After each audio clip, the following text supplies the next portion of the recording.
Bueno, Sí, vamos, es una clase corta, muy interesante porque nadie le da bola a las paratiroides y las paratiroides existen y hay que saber cómo y cuándo estudiarlas. Entonces, en el estudio de las paratiroides, podemos decir que las paratiroides son glándulas endocrinas, productoras de la hormona paratormona, encargada del metabolismo fosfocálcico. Normalmente hay 4 glándulas paratiroides en el 87% de la gente, de la población, 2 superiores, como ven acá arriba, 2 superiores y 2 inferiores que están por detrás de la glándula tiroidea. Pero en forma ocasional puede haber 5 o más. En cuanto al origen embriológico de las glándulas paratiroideas, recuerden que, como dijimos el otro día, el martes, la tiroides origina la tiroides de un esbozo embrionario que se daba entre el primero y el segundo arco branquial, que luego se elongaba y formaba la tiroides. Bueno, las paratiroides se desarrollan en simultáneo a la glándula tiroidea. Las paratiroides superiores derivan de la cuarta bolsa branquial y las paratiroides inferiores de la tercera, o sea que está invertido. Las inferiores de la cuarta, perdón, de la tercera y las superiores de la cuarta, o sea, tienen el mismo origen embriológico. Recuerden, esbozo primario, puede ser esto pregunta de examen, porque tengo que hacer hoy las preguntas. ¿De dónde se origina la tiroides? De un esbozo primario, un brote embrionario localizado entre la primera y segunda bolsa branquial, y las paratiroides se desarrollan en simultáneo, las superiores derivan de la cuarta bolsa branquial y las inferiores de la tercera. En cuanto a las características glandulares, los estudios de Gilmour en 428 autopsias demostraron que 87%, como dijimos antes, tenían 4 glándulas paratiroides, 6% 3 y un 5,8% 6. Las glándulas paratiroideas tienen forma ovalada, plana, con medidas de aproximadamente 4 por 2 por 6 milímetros y con un peso medio de 40 a 60 miligramos. Las paratiroides superiores con mayor frecuencia se ubican en la región posterior y superior de la glándula tiroidea y las inferiores en el polo inferior, como ven acá. ¿Ven? Las superiores y las inferiores. Esto es lo habitual. 4 glándulas, unas superiores y otras inferiores, y que uno cuando se agrandan las pueden ver con una ecografía, una tomografía, una resonancia de cuello. Ahora bien, histológicamente están rodeadas de una cápsula y están formadas por 3 tipos celulares. Y acá presten atención. Tenemos las células principales, las células oxífilas y las y rodeados por capilares y a su vez rodeadas por una cápsula. Las células principales, que son estas, con este núcleo bien prominente, son las encargadas de la producción de la hormona paratiroidea, en tanto que las células oxífilas producen calcitriol. Las células acuosas y tienen estas células vacuoladas o acuosas, se desconoce su función. Las paratiroides participan en el control de la homeostasis del calcio, del fósforo y así como también de la fisiología del hueso. Bien.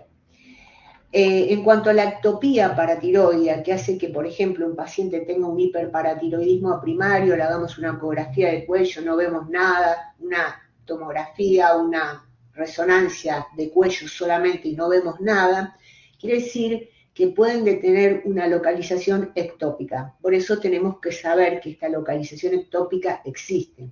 Se conoce la existencia de glándulas paratiroideas ectópicas en ubicaciones inusuales, como por ejemplo a nivel del timo, del mediastino, intratiroideo, en posición no descendida dentro de la vaina carotidia y raramente en la submucosa del esófago o de la hipofaringe.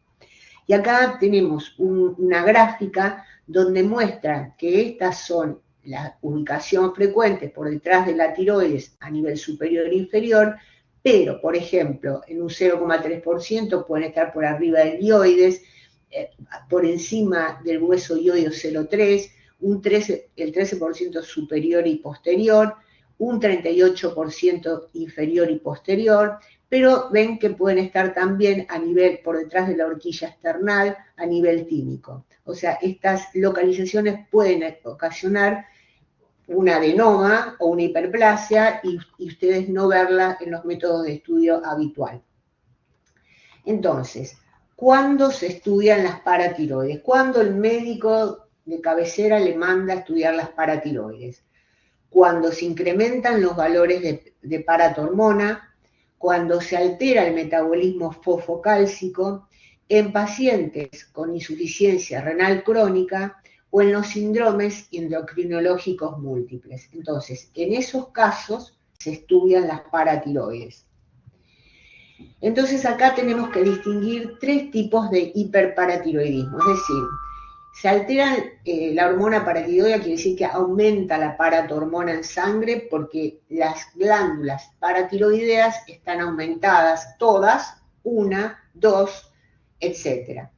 Entonces, y nosotros, los radiólogos, tenemos que ubicarlas. ¿Para qué? Para que el médico pueda indicar la cirugía con certeza y darle a la paratiroides que está ocasionando el hiperparatiroidismo. Entonces, ¿qué es el hiperparatiroidismo primario?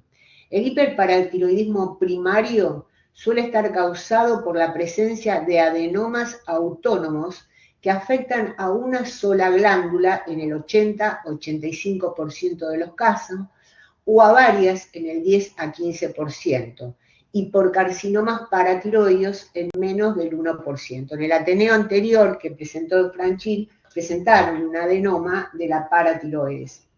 Bueno, eso ocasiona un hiperparatiroidismo primario. Algunos casos de síndrome hiperparatiroideo se deben a trastornos genéticos como la hipercalcemia e hipercalciuria familiar, la enfermedad de Janssen y menos frecuentemente las neoplasias endocrinas múltiples 1, 2 y 2A. El aumento de la paratormona, ¿qué provoca el aumento de la paratormona? Un aumento del calcio sérico y una disminución de la fosfatemia. Esta hipercalcemia puede originar urolitiasis a repetición, artritis cálcica, pancreatitis recurrente, enfermedad péptica de difícil tratamiento, trastornos de personalidad en anciano, entre otros. La afección ósea se observa en casos avanzados. ¿Por qué? Porque el aumento de la paratormona busca, esa hormona, aumentar el calcio. Para aumentar el calcio en sangre, tiene que comer el calcio de los huesos. Al comer el calcio de los huesos se producen lesiones óseas características del hiperparatiroidismo. Entonces, la afectación ósea se observa en casos avanzados y es debida al aumento de la actividad osteoclástica inducida por el estímulo excesivo de la paratormona que causa rarefacción ósea con degeneración fibrosa y formación de quistes óseos y tumores pardos. Ahora bien, el hiperparatiroidismo secundario que nosotros vemos ocasionalmente o bastante frecuentemente en los pacientes con insuficiencia renal crónica avanzada, aquí el hiperparatiroidismo secundario se debe al descenso del calcio iónico en enfermedades renales, hepáticas e intestinales. El mecanismo de producción está relacionado con cambios adaptativos de las glándulas paratiroideas ante la hipocalcemia. Baja el calcio sérico, aumenta la paratormona para comerse el calcio de los huesos y lograr la homeostasis del calcio en el paciente. Su prevalencia dependerá de la enfermedad que esté provocando dicha alteración, siendo el principal responsable de este cuadro la hipocalcemia derivada de la insuficiencia renal crónica. En líneas generales, se estima que el 10 al 20% de los pacientes con insuficiencia renal crónica presentan hiperparatiroidismo secundario y el 5% una forma severa, que es el hiperparatiroidismo terciario. ¿Qué es el hiperparatiroidismo terciario? En los pacientes renales crónicos, fundamentalmente, es tanta la actividad osteoclástica para mantener la calcemia elevada o alta o en niveles normales o altos, que se produce una producción autonómica de las paratormona como consecuencia de la insuficiencia renal crónica, lo que provoca hipercalcemia de muy difícil manejo. A pesar de controlar los niveles de calcemias, las paratiroides se vuelven autonómicas, o sea, se vuelven locas y producen paratormona, por lo que se debe resolver quirúrgicamente, ¿sí? Entonces, primario es por un adenoma, un cáncer, secundario a insuficiencia renal crónica, hepática o defectos de absorción intestinal, y el terciario es cuando las paratiroides se vuelven autónomas, locas, enloquecidas y empiezan a producir paratormona y es muy difícil de controlar el calcio sérico. Dicho esto, entonces, ¿qué aportan las imágenes en el hiperparatiroidismo? La localización de los adenomas, las hiperplasias de las glándulas, visualización de las lesiones secundarias al trastorno metabólico y la visualización de las lesiones óseas. ¿Cuáles son las alteraciones de las paratiroides que los radiólogos podemos ver? El adenoma, como presentaron el otro día, la hiperplasia, que podemos ver 1, 2, 3 o las 4 glándulas agrandadas, los quistes paratiroideos y el carcinoma paratiroideo. ¿Cuáles son los métodos de estudio de las glándulas paratiroideas? Los estudios de localización anatómica resultan importantes para el diagnóstico, localización y planificación del tratamiento quirúrgico. La ecografía es un método no invasivo, fácilmente disponible, pero operador dependiente.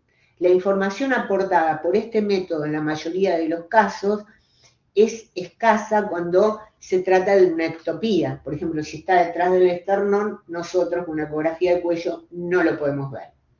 Seguida la ecografía, si la ecografía no pudo localizar el adenoma, el centellograma con tecnesio metaestable 99 sextamidi continúa siendo el gold standard, o sea, el patrón oro, y su sensibilidad oscila entre el 80 y 100% dependiendo del peso en gramos de la glándula. No se olviden que las paratiroides son muy pequeñas y tienen que agrandarse bastante para que sean sensibles a la captación del tecnesio 99 metastable sextamidi.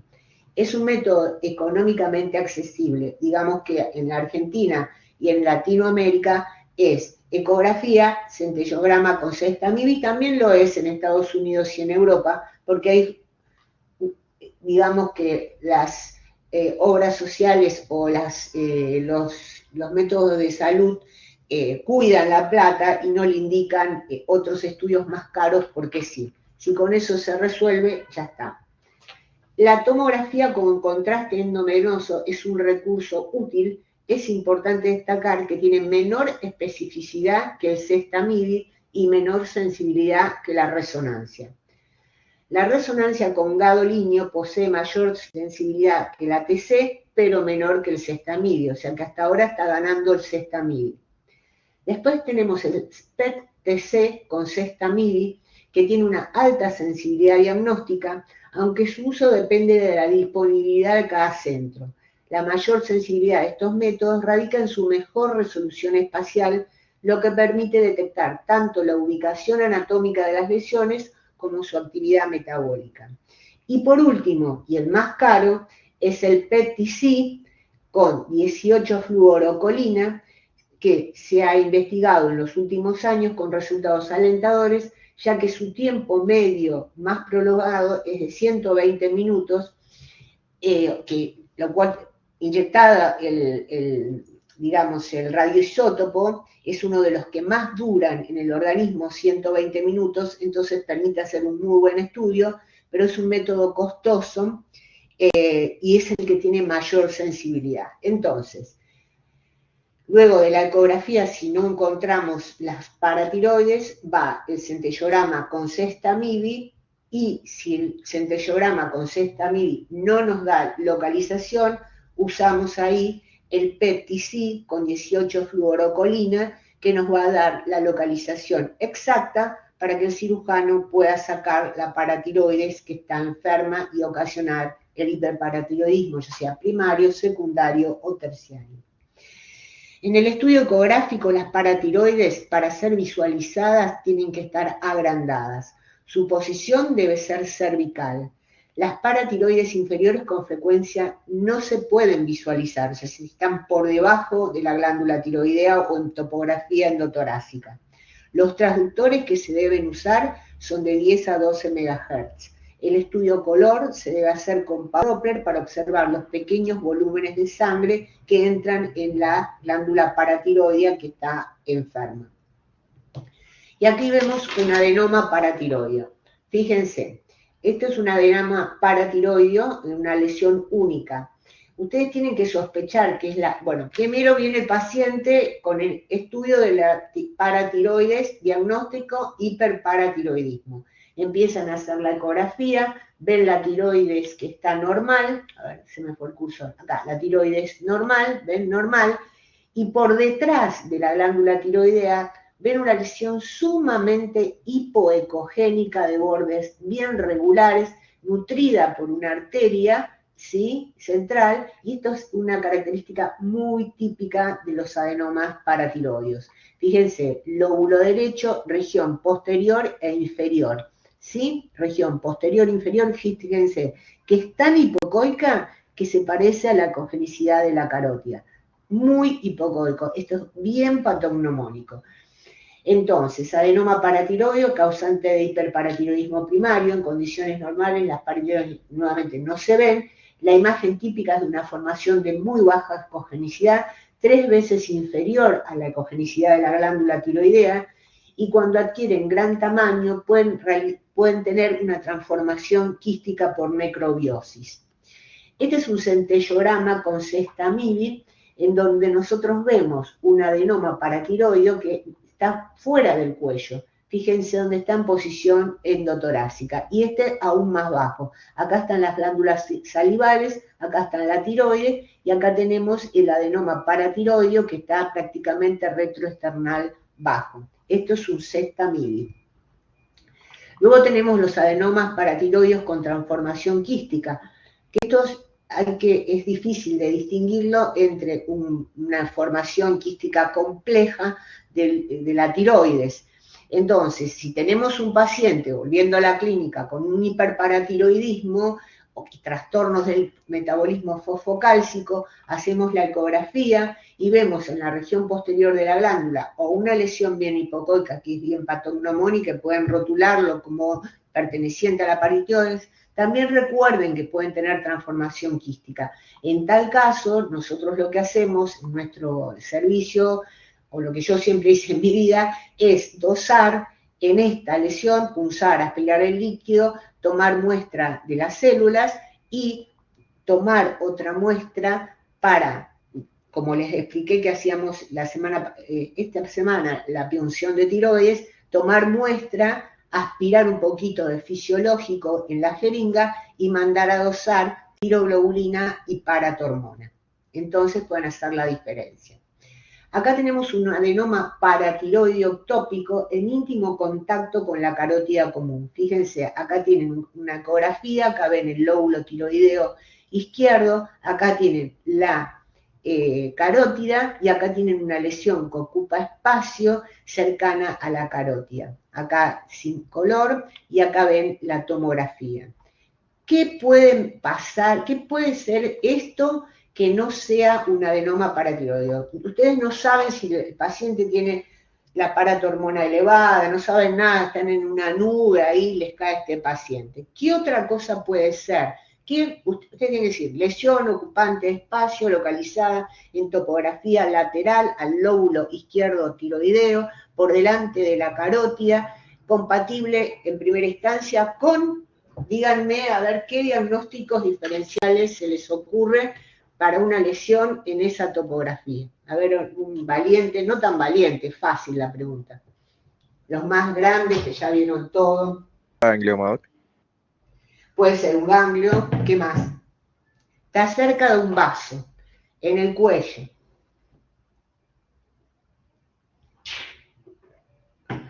¿Qué lesiones hay cerca de los vasos, cerca de la yugular? A veces se envuelve en la yugular, la carótida. ¿Qué lesión? En el cuello. A ver.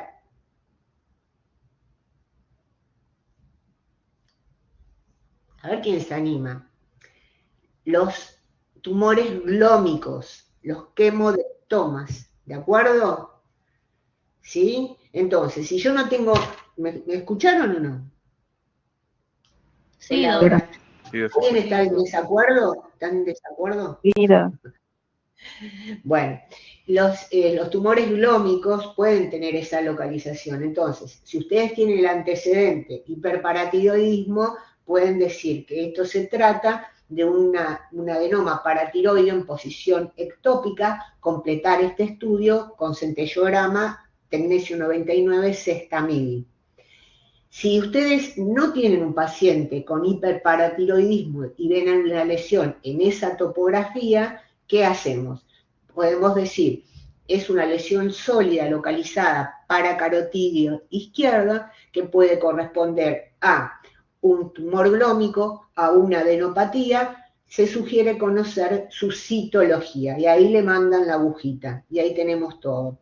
Inclusive se pueden dosar hormonas, se pueden ver la citología y si es, supónganse, una metástasis ahí cervical de un tumor en la amígdala, pueden ver el componente epitelial. ¿Sí? Siempre tienen la aguja en manos a ustedes. Bueno, vamos a seguir. Bueno, este es un caso muy interesante.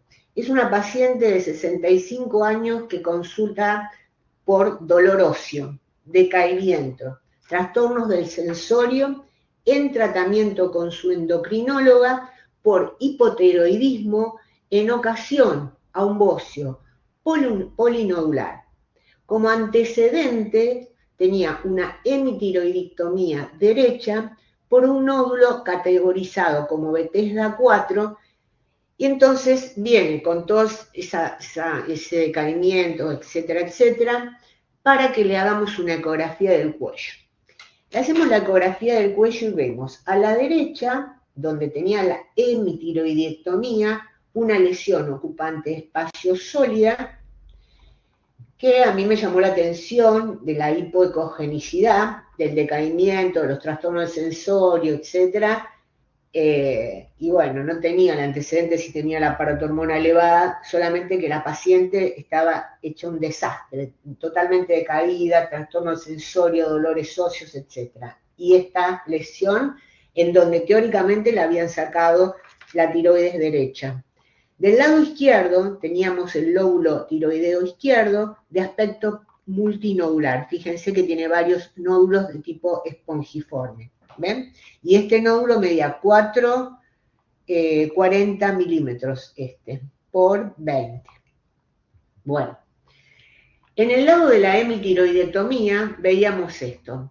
Se observaba una lesión focal sólida de bordes lisos vascularizadas. Se plantearon dos posibilidades diagnósticas. Uno, recidiva local del cáncer de tiroides. Dos, adenoma paratiroideo.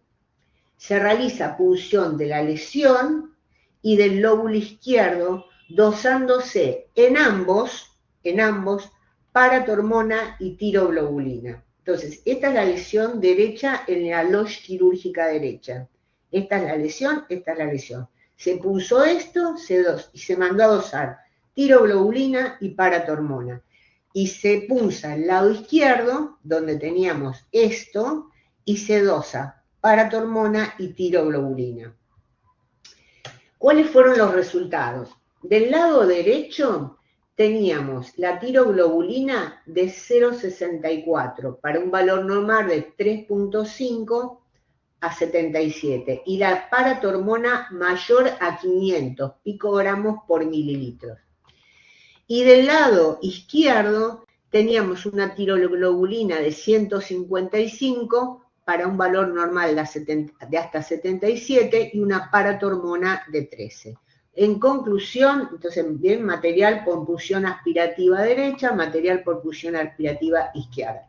Para hacer todo esto, chicos, ustedes tienen que hablar, tener contacto con un buen laboratorio de anatomía patológica que venga y les mire la muestra durante la toma, aunque yo les enseño a los chicos, yo me compré un microscopio porque como no tenía patólogo, empecé a ver qué se veía y ver la suficiencia del material. Tenía yo, pulsaba, miraba y decía es suficiente y mandaba al laboratorio.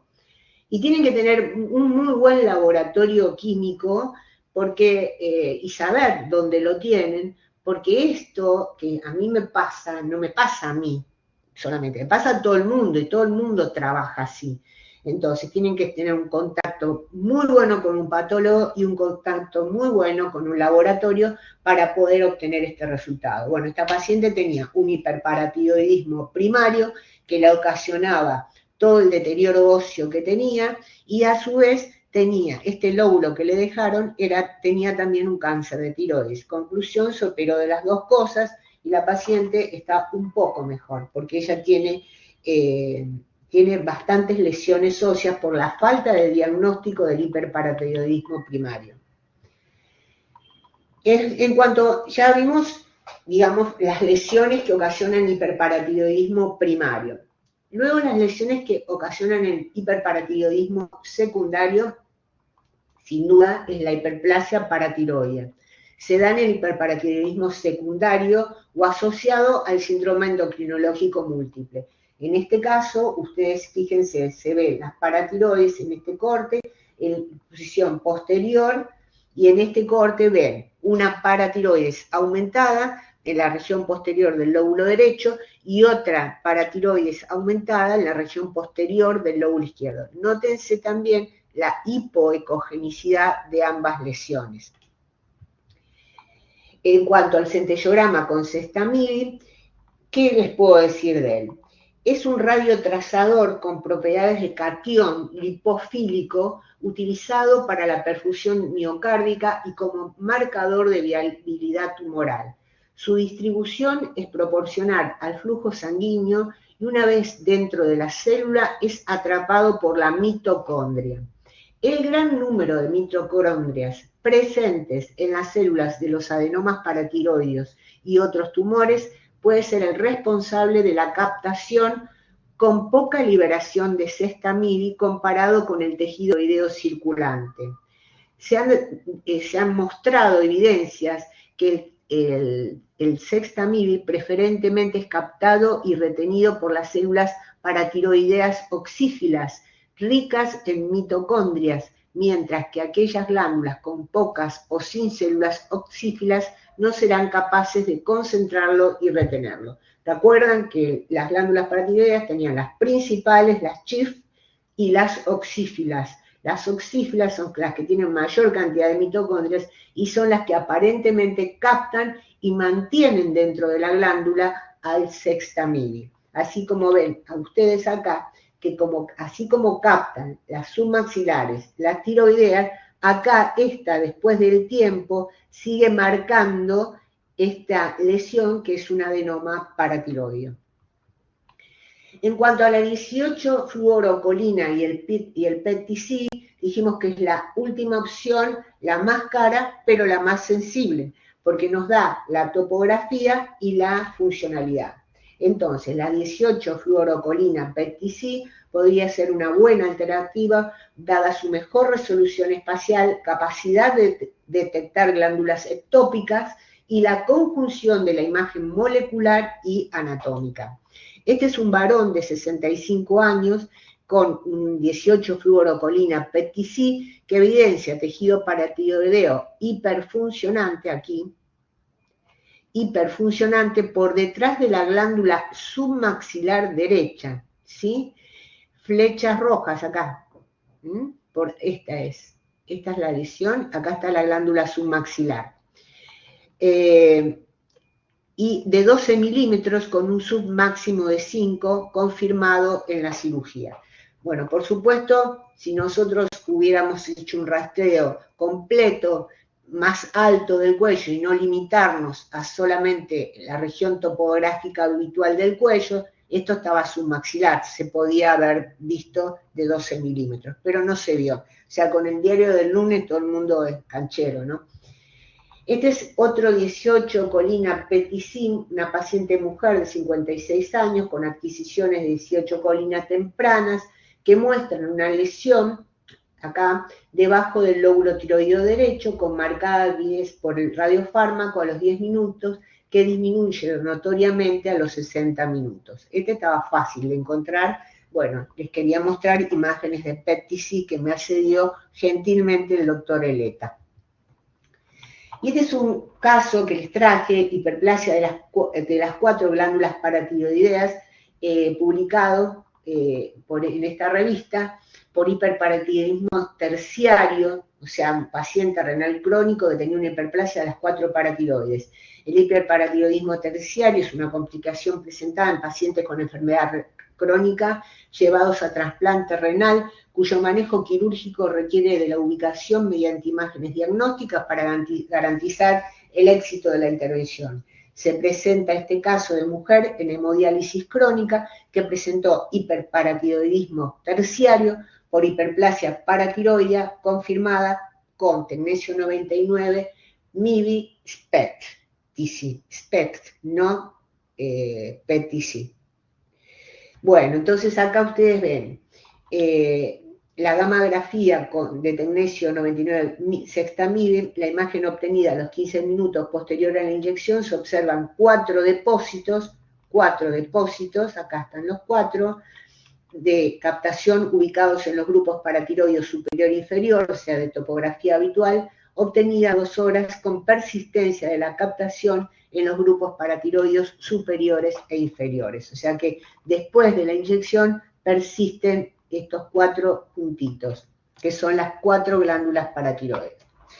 Entonces, visto esto, las manifestaciones del hiperparatiroidismo primario, secundario, los métodos de estudio que ustedes deben saber para poder orientar al colega, vamos a ver cuáles son las manifestaciones óseas del hiperparatiroidismo. Para que cuando vean una placa o una tomografía de un paciente con una insuficiencia renal crónica, con un hiperparatiroidismo, sepan qué están viendo. La forma clásica de afectación ósea del hiperparatiroidismo primario es la osteitis fibrosa quística, que es lo que tenía mi paciente, que tenía la lobectomía derecha y el adenoma I, que se manifiesta clínicamente como lesiones quísticas óseas, deformidades esqueléticas y dolores óseos.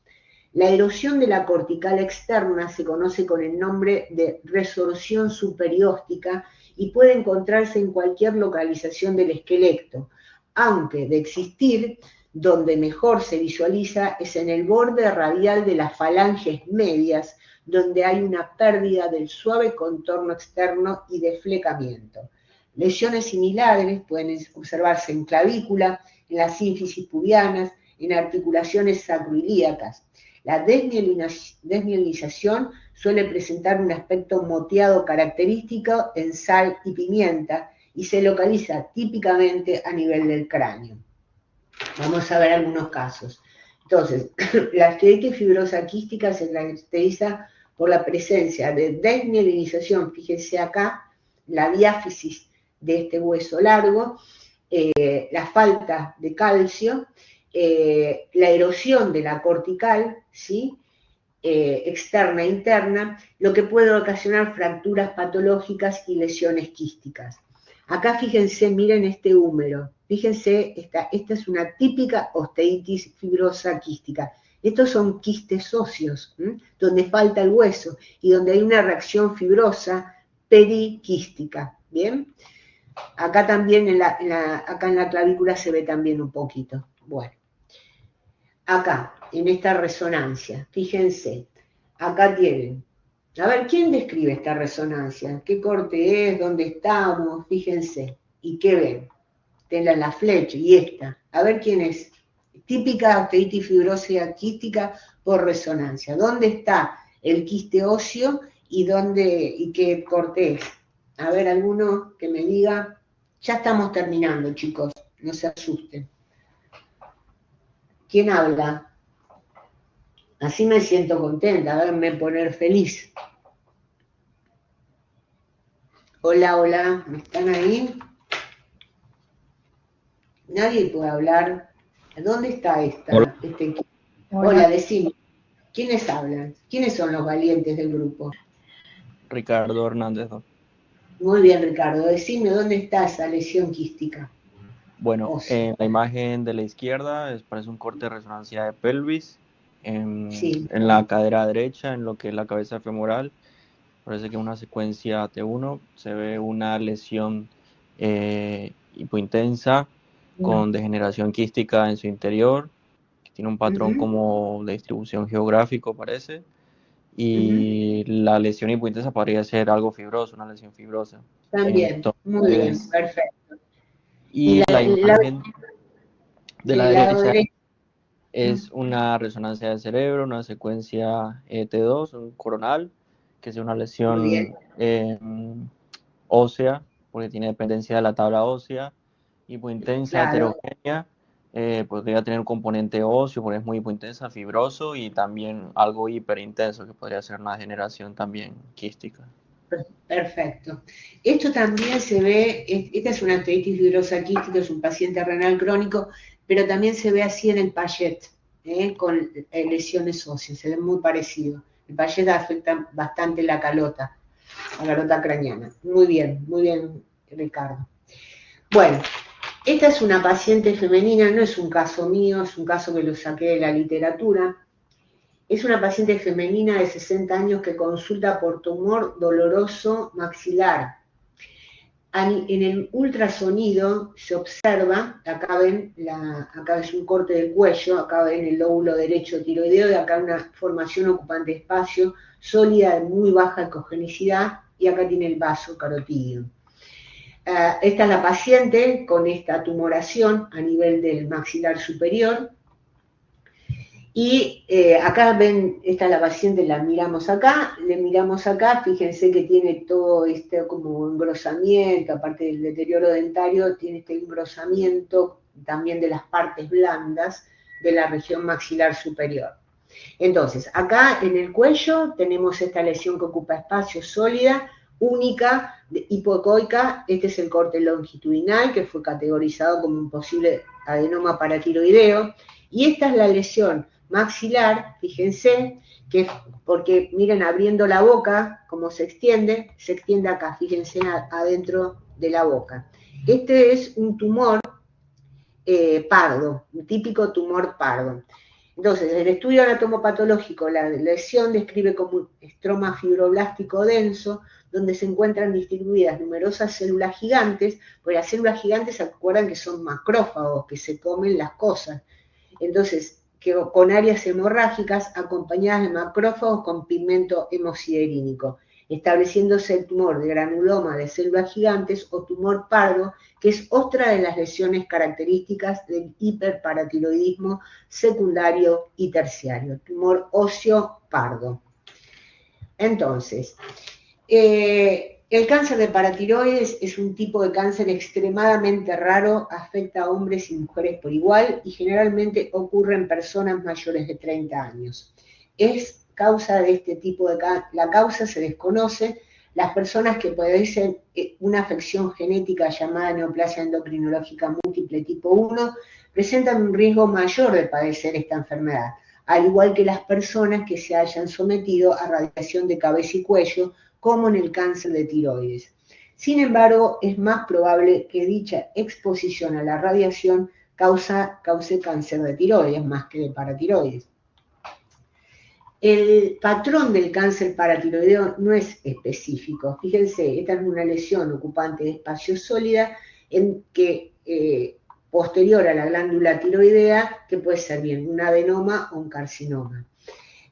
Cursan también con un aumento de la calcemia, un aumento de la paratormona, aumento de la calcemia, osteoporosis, aumento de la paratormona, sextamida positivo, ultrasonido, esa es la secuencia, salvo que se encuentre en topografía no accesible para la punción.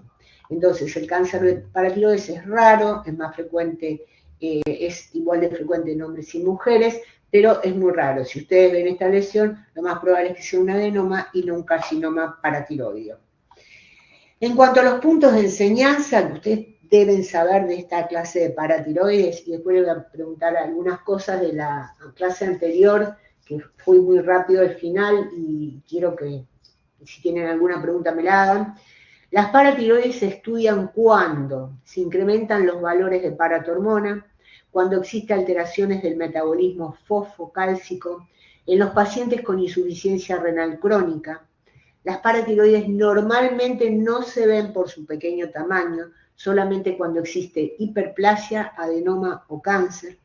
El método de elección primaria para el diagnóstico es la ecografía, luego le sigue el centellograma con sextamidi. En caso de ser negativo el sextamidi, se utiliza el PTC colina.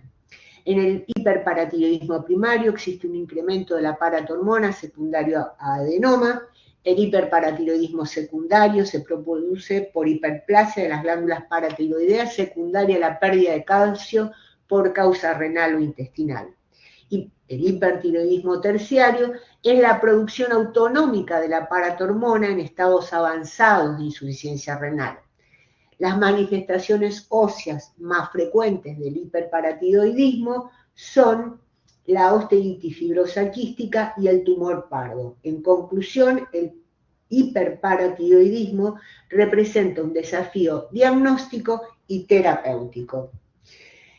Y no, miren, pobre, está preocupado este doctor. No se diagnostica lo que no se piensa y no se piensa lo que no se conoce. Entonces, esto es para todo y para todos los órganos y para toda la vida, así como nuestra doctora dio la esclerosis de Valo, y no se van a olvidar más cuando vean esa imagen, la van a tener presente para descartar un linfoma, un absceso, una esclerosis de Valo.